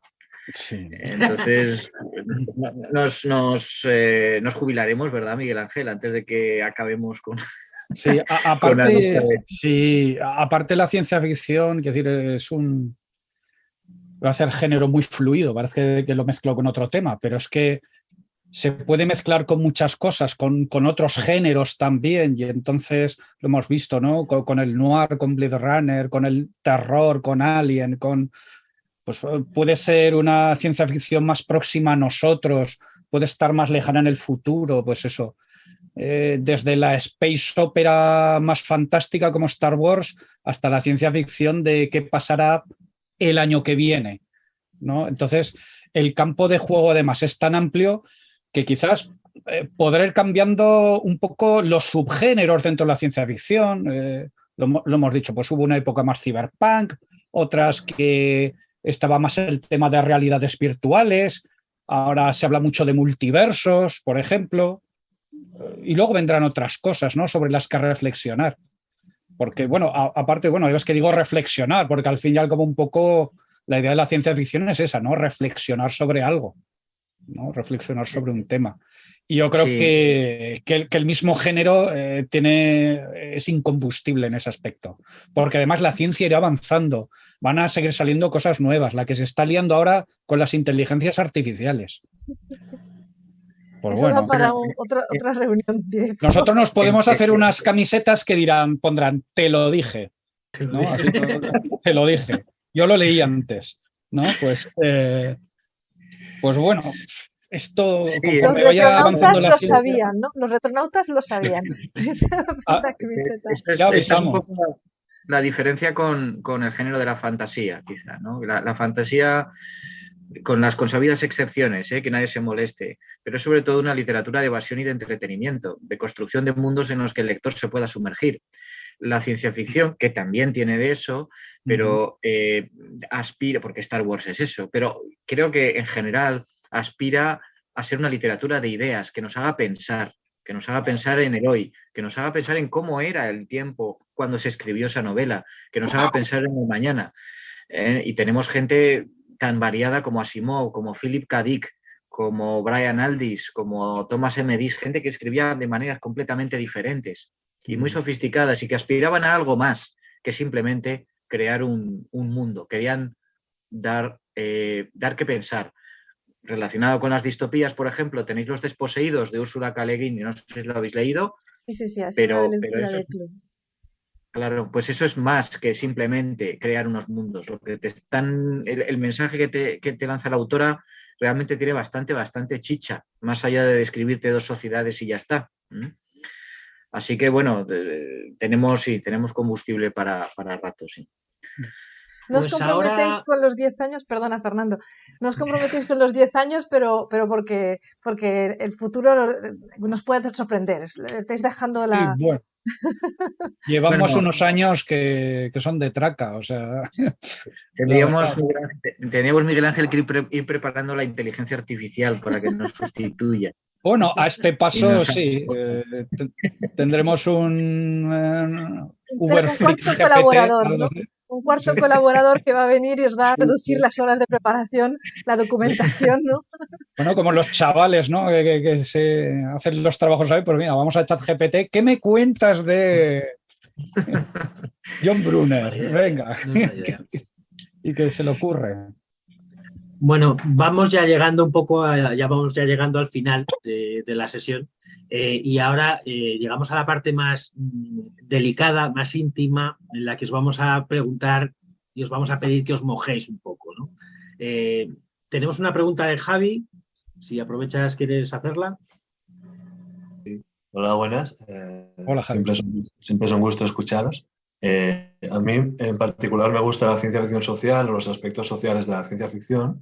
Me gustaría preguntaros por no sé, recomendaciones o si podéis hablar brevemente de algunas obras que creéis que tienen un buen trasfondo social o que retratan bien sociedades o pueden ser distopías desde diferentes ámbitos. Puede ser desde un ámbito de una transnacional o un régimen totalitario o en general, o sea, que creéis que que reflejan los aspectos sociales o políticos de esa sociedad de una manera interesante, porque igual dedican mucho tiempo a escribir o no, porque el autor o autora da unas pinceladas justas para hacerte una idea de cómo es esa sociedad, ¿no? Y que tenga un elemento también con cosas que ya habéis dicho, que tampoco sea maniqueo o burdo, ¿no? De el muy bueno y el muy malo, ¿no? Aquellos elementos que igual cansan un poco de las distopías, ¿no? De que a veces son como muy clichés, ¿no? Entonces, ¿podéis hablar de algunas obras, recomendar algunas obras que creáis que vayan en esa dirección? Pues, a ver, probablemente las habréis leído ya porque, por ejemplo, he mencionado Los desposeídos de Ursula K. Le Guin del 74. Yo creo que eso es una excelente serie que refleja diferentes tipos de sociedades y creo que no se moja porque las dos son detestables a su manera, o bien buenas sociedades también a la suya, pero desde luego los clásicos por ahí hay que pasar, estaremos todos de acuerdo, los tres grandes de Huxley, de Bradbury y de Orwell. De Nunca me abandones, por ejemplo, de Kazuo Ishiguro. Ese lo hemos leído también. Me parece muy interesante. No es una ciencia ficción con efectos especiales, vamos a decirlo así, ni particularmente fantástica, pero es muy desasosegante y muy verosímil. Hablé también en su momento de La chica mecánica, por ejemplo, de Paolo Bacigalupi, una novela del 2009, que creo que también es un buen retrato, como decías, Javi, de una sociedad, más allá de la trama que hay, pero toca tantos personajes en tantos ámbitos que te está dando un buen reflejo. También me gustó a su manera, pues, también hablamos de ella, Miguel Ángel, pues, tanto hardboiled, pero carbono alterado, dentro de lo que es una distopía. Lo que te están ofreciendo es una distopía, cyberpunk, pero creo que también viajando a diferentes estratos sociales y describiendo cómo una tecnología puede cambiar las raíces más profundas de una sociedad. La naranja mecánica. Creo que es otra distopía de manual. Es muy evidente, pero es una novela que hay que leer también, que es muy interesante. Y bueno, luego pues las que queráis, porque es que hay tantas, el cuento de la criada, El hombre en el castillo, Nosotros, de Yevgeny Zamyatin, incluso El proceso, de Franz Kafka, a su manera es también una distopía. No sé si te he dejado algo, Miguel Ángel. No, ya no. Bueno, pensando un poco yo, a mí me vino, tampoco le he dado muchas vueltas. Un poco lo primero que me venía a la cabeza, y yéndome al audiovisual, esta miniserie de la BBC que era Years and Years, no sé si la visteis, que aquí tenemos una buena perspectiva, yo creo que muy bien hecha, para mostrar lo que hemos dicho, una distopía inminente, ¿no? Con los mimbres que tenemos ahora, el que puede pasar, ¿no? Sería esta distopía más clásica que te advierte, que te dice cuidado, ¿no? Y como serie me gustó mucho, ¿no? Me parecía que no era simple lo que hemos dicho ahora de los muy buenos, los muy malos, ¿no? Tenías personajes en diferentes situaciones y cada uno obraban de X maneras, pero no eran necesariamente ni muy buenos ni muy malos. Algunos sí, obviamente, siempre tiene que haber extremos, pero como me pareció una serie muy bien llevada en ese aspecto.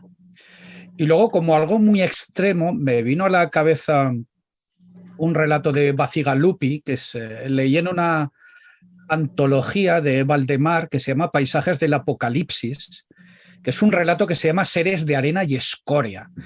Y esto ya se va a un futuro en el que, digamos, la tierra está arrasada y la gente, de hecho, no come cosas orgánicas. Come minerales porque dentro tiene una especie en el estómago, unos gusanos que metabolizan esos minerales y les dan la energía, perdón. Y entonces te describe un paisaje totalmente desolado, ¿no? Como todo excavaciones mineras, no hay vegetación, no hay nada, es todo estéril. Y estos seres que viven allí, que además son un poco incluso Hellraiser, porque es gente que si sufre daño se regenera. Entonces se entretiene en hacerse modificaciones corporales de todo tipo, ¿no? Y el tema va cuando unos trabajadores, digamos, de esta sociedad, en una de estas excavaciones se encuentran un perro vivo que no pensaban ni que podía existir. ¿Y qué hacen con ese perro, no? Y dice, hostia, un perro, ¿no? Pero esto existe todavía, se he visto solo en los museos y si el último del zoo se murió y tal, ¿no? Entonces, no sé, describía una distopía tan extrema, pero tan original también, ¿no?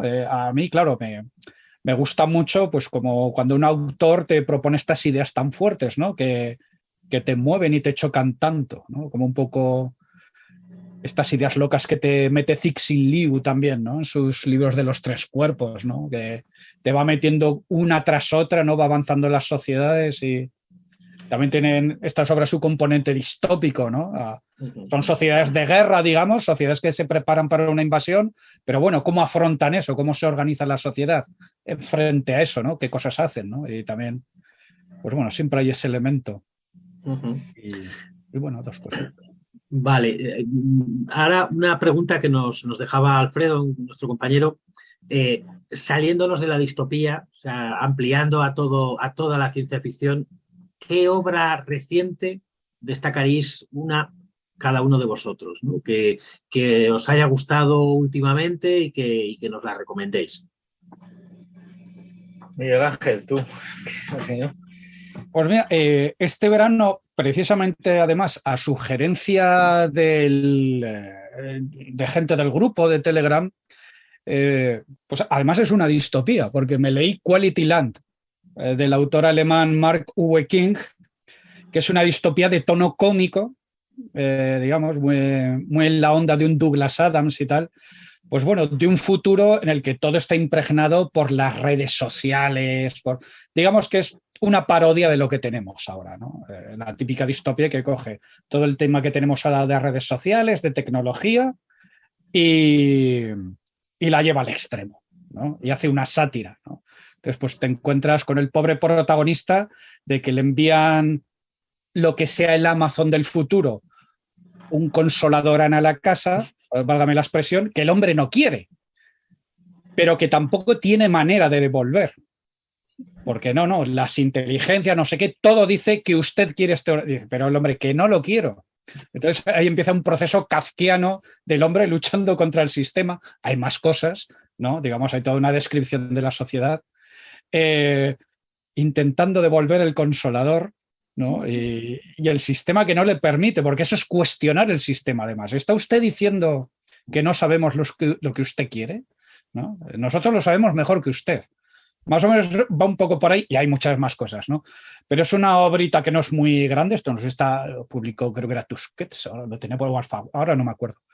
Tengo por ahí. Pero bueno, no es una obra pequeñita, es muy ligera, se lee muy bien y creo que de hecho he leído también que va a sacar una segunda parte, incluso. Pero bueno, esa me hizo gracia y también me llamó mucho la atención de una autora rusa, Ana Starovinets, en una obra que se llama El Vivo. Lo que es que es difícil de encontrar ya, porque la editorial era Nevsky Prospects, que publica poquito, y entonces yo creo que está ya agotadísimo y debe estar carísimo, porque a veces cuando recomiendo cosas para el podcast, por ejemplo, claro, miramos si está publicado en España, si está localizable y tal, y esta lo curioseé. Y yo esta la he encontrado en Francia, pero es un tocho y es muy complicada de leer. Empezar ese libro es complicadísimo. Pero me han dicho que eso, que una vez que lo lees, que la obra es una maravilla. Eso es cierto, lo recomiendas. A mí el planteamiento me gustó mucho. El último tercio, el cómo iba resolviendo y tal, se me hizo quizás un poco más bola. Pero también el modelo de sociedad que proponía, una sociedad de inmortales, de gente que se va regenerando un poco al estilo La fuga de Logan, todo mezclado con el tema que tenemos ahora de realidades virtuales, redes sociales, la idea de diferentes niveles de realidad virtual, como diferentes niveles de conciencia, de existencia. Metía conceptos muy fuertes que me gustaron mucho. No, eso sí, eso se lo reconoce. ¿Y tú? Yo llevo mucho retraso. Como ya habréis visto, yo pues, tengo que leer mucho para el podcast y a veces no me queda mucho tiempo para leer cosas más modernas. Además, la gente se empeña en mandarme a mí libros para que los lea también. Entonces, pues, bueno, cosas de oyentes chulas también, sí. Sí, también han mandado cosas oyentes que estaban bien y tal. Yo así más conocido que haya leído últimamente, pues la de esta de Justicia Auxiliar de Anne Leckie, pero fíjate, esto que es del 2014, creo que es una cosa así, me parece una space opera que estaba bastante bien. Y luego hay un tío que sigo yo por la página donde suele escribir y hacer críticas, que es Charlie Jane Anders. Bueno, digo tío, pero me parece que transexual, que es Todos los pájaros del cielo. No sé si lo conocéis, que es, bueno, pues me ha llamado también últimamente la atención, ¿no? Además creo que se llevó también varios premios y todo eso. Entonces, bueno, yo dejo estas dos por si os interesa. Esto es lo último que me he leído, ¿eh? Ya te digo que llevo bastante retraso. Yo intento leerme unos 2 libros a la vez, más o menos, para ir avanzando. Uno de cuentos y otro de una novela y tal. Pero bueno, la vida es la que tiene 24 horas el día y no... Como estamos tanto con lo viejuno, por contra, pues a veces no leemos tanto de lo moderno como nos gustaría y hay cosas que te llaman la atención. Entonces a lo mejor vas buscando relatos, cosas cortitas. Me acuerdo ahora de los libritos del Matabot, creo que era. Los que son también así como humorísticos, que son muy divertidos de leer y bueno, vas buscando a lo mejor no cosas muy densas, sino que puedes leer más. El otro día me mandó, no sé, lo tengo por ahí. El otro día me mandó un oyente un libro que había escrito que era, no lo tengo por ahí, a ver si lo leo, era un libro de ciencia ficción ambientado en el siglo XVI español. Era como el Lazarillo, no, como el Buscón. Una especie de versión de ciencia ficción del Buscón ambientada en el siglo XVI. Digo, esto tiene que ser extraño. Lo tengo ahí pendiente de leer. O sea, la gente se mueve, escribe y le echa imaginación. Es imposible abarcar todo lo que hay. Pero bueno. Yo quería haceros he empezado yo con una pregunta, os quiero hacer la última. Esta sí que es de mojarse mucho, ¿vale? Es un poco, además, formato de internet. Vosotros que sois los másters del Cifiverso, como os ha denominado nuestra compañera Arantxa en la preparación de la reunión, ¿cuál consideráis que es la primera obra de ciencia ficción y por qué Frankenstein? Debate clásico. Esto es como... Le dije a Fernando que nos la hiciera, que eso nos podríamos... No. Ya ahí sí que el Zoom nos corta, seguro. No. Esto No, es es como... una broma. A mí que me gusta mucho la música, me gusta leer también mucho sobre historia de la música pop o rock, también está el debate de cuál fue el primer grupo punk, la primera canción punk, si fueron los Psychos de Perú, si fueron los Sonics de tal, y al final dices, es que como lo mires, porque además, claro, las cosas normalmente nunca hay cortes en que empieza una cosa, no hay un Big Bang, podemos decir, ¿no? En que todo arranca. Exacto. Sino que hay una progresión. Entonces, claro, depende de qué argumentos uses. Si usas el argumento de, bueno, ¿cuándo aparece el término ciencia ficción? Con Hugo Gernsback, pues ahí empieza. Podemos considerar H.G. Wells, lo de antes, porque hay gente que le pone otra etiqueta, ¿no? Ficción especulativa, romance científico. Tú dices, Mary Shelley, el Frankenstein. Para mí tiene puntos, por ejemplo, porque dices, vale, es un relato de terror, pero todo es materialista. Es decir, ahí se resucita a una persona usando lo que se pensaba que en esa época podía funcionar, que era la electricidad. Igual que luego en los años 40-50 era la energía atómica, ¿no? Pero bueno, tampoco me voy a ir a Luciano de Samosata, ¿eh? y volar con gansos así. Yo sí que un poco miro que un poco la premisa de una obra sea que la explicación, digamos, de cómo se hace eso al menos sea materialista. Que no se use magia, que no se den un golpe en la cabeza o se duerman para viajar en el tiempo. Yo, por ejemplo, un yanqui en la corte del rey Arturo, que se suele considerar ciencia ficción, para mí no tanto, porque al fin y al cabo es una siesta que se echa un tío ahí y sueña Star cosas. Wars? ¿Nos han dicho que Star Wars no es ciencia ficción? Porque eso es otro de los grandes debates del fandom, ¿no? Claro, es que ahí entramos, como digo, como esto es tan amplio, pues nos podemos ir desde la ciencia ficción más dura y desde estos autores que son ingenieros y te lo explican todo con pies y letras, a Leo Julio Verne, que va bajando por la Tierra y te va diciendo, mira, una estalactita, una titatita, una valeriana, una no sé qué. Hasta la ciencia ficción que ya mezcla elementos cuasi mágicos, como Star Wars, que luego lo malintentó arreglar con los triglicéridos esos, ¿cómo le llamaban? Los midiclorianos. Los midiclorianos, o sea, ya para acá. O sea, antes era una cosa zen y tal, ¿no? Y luego dices, ¿pero qué hace este hombre? Entonces, a ver, también veo el género, ya digo, suficientemente amplio como para que tampoco haya barreras estrictas, sino decir, bueno, Star Wars tiene elementos de ciencia ficción, pero también fuertes elementos fantásticos. Y entonces, llámalo X. Al final con las etiquetas, ya te digo, pasa igual con la música, esto es heavy metal, no es heavy metal. Vale, hay cosas que son muy claras, muy canónicas, y luego están los márgenes. Y en los márgenes ya se te diluyen las cosas, ¿no? Entonces, bueno, Manuel, dispara tú.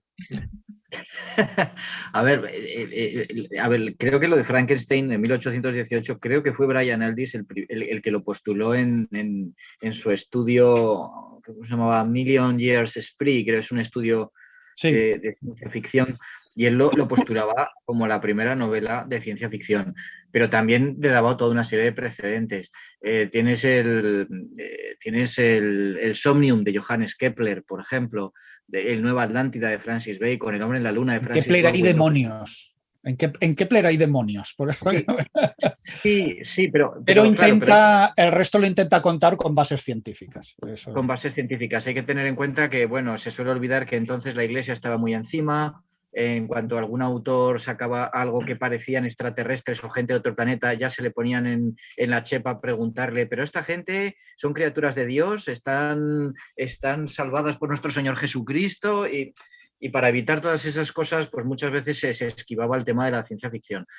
En 1818, pues ya Mary Shelley, y da una novela, y esto sí que era una novela, con una trama y tal. Entonces, pues bueno, a mí me vale, pero hay precedentes, creo que bastante claros. Lo de Star Wars es un poco un tema tocacojones, ¿no? A mí me parece un debate infantil. A lo mejor es que soy yo una persona mayor, pero me parece que son ganas de discutir por discutir. O sea, si quitamos Star Wars, pues quitamos el 80% de la ciencia ficción y ya está. Quitamos los viajes en el tiempo, quitamos, por supuesto, Star Trek, porque vamos, también es de risa lo que nos cuentan ahí. O sea, en Star Trek viajan en el tiempo, vamos, como yo bajo a comprar pan.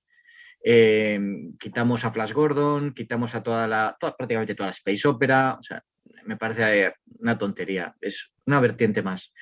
No sé quién fue quien dijo que la ciencia ficción simplemente es una literatura, ¿cómo era? Una literatura no realista sin elementos sobrenaturales, punto.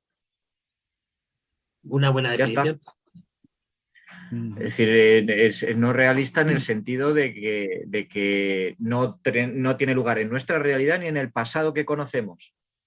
Y eso deja muy abierto. Y por otra parte, pues que no tiene ni magia ni elementos que no se puedan explicar con una base científica. Fuera de eso, te puedes inventar la ciencia. Con tal de que sea algo racional y que tenga sus leyes, es suficiente. A mí eso me vale. Y por eso me rijo. O sea, Genial. Pues no sé si ya creo que habría que despedirnos. Si quieres, Lola, porque cierres tú la sesión. Te iba a decir eso, que muchísimas gracias, Fernando, por haber estado animando conmigo y por haber animado todas estas preguntas, pero sobre todo muchísimas gracias a Miguel Ángel, a Manuel, por haberos unido a nosotros, por haber respondido a todas nuestras preguntas, por habernos aportado tantos conocimientos, por explicarnos tanto vuestra forma de trabajar el podcast y de trabajar la divulgación de la ciencia ficción, por el trabajo que estáis haciendo también. Muchísimas gracias, porque de verdad a mí me entretiene también en el coche. Ahora os escucho mucho en el coche. Es que para eso está, claro. Nuestro objetivo. Claro, yo siempre digo que principalmente el podcast está para hacer compañía. Entonces, mientras friegas los platos, preparas la comida, pasas o voy a comprar, pues como decía Manuel, podcast, aunque sean largos, poco a poco, pero te hace compañía y pues a veces aprendes algo, te cuentan cosas. Pues bueno, todos estamos allí. Los commuters son nuestros principales consumidores. Pues de verdad, muchísimas gracias. Gracias a vosotros. Un placer. Un placer realmente igualmente teneros. Y nada, que lo siento por los que estéis participando y que no os he dejado hablar, no hemos tenido preguntas. David, Manuel, Susana, te hicimos tu pregunta, pero llegaste más tarde, no te pudimos dejar comentarlo, pero que gracias a todos, y ya sabéis que lo pondremos en YouTube. Por cierto, pondré también, que me estoy empezando a hacer un poco profesional en esto, pondré debajo el enlace a vuestro podcast y al blog de Manuel, para que los que quieran saber más puedan clicar y ir directo. Y muchísimas gracias de verdad. Pues al final no nos hemos llegado a las 6 horas, ¿eh? Me habéis asustado con lo de las 6 horas. Hemos sabido mantener un horario normal. Bueno. Nos podremos ir a dormir tranquilamente. Zom no se nos ha cortado. ¿Susana? Yo venía en el colectivo, pero venía escuchando un podcast muy interesante de los retronautas, unos tipos que están muy buenos el podcast, así que venía en el colectivo, justo estábamos hablando en el de Asimov, hablando de cuándo nació el término, y venía escuchando el cientificción que estaban contando eso, así que los venía escuchando. Estupendo. Gracias. Gracias a ti, Susana. Pues si a mí eso. ni me dejáis, yo sigo hasta las 3. Pues yo ahora la hora golfa, ¿no? lo que os propongo es despedirnos, pero de verdad, encantadísima de volveros a tener, o sea, a través del podcast, a través del blog. Si queréis volver a venir aquí, todos nuestros invitados están invitadísimos a cualquier otra reunión del club, o sea que encantadísima de haberos tenido y que eso, que un placer. Nos despedimos hasta una próxima y hasta pronto en vuestro podcast y en el blog, que lo pondré los enlaces abajo, ¿vale? Chao, Pues chao. muchas gracias. Muchas gracias. Larga vida y Un placer. prosperidad. Chao, gracias. Un placer. Gracias. Adiós, gracias.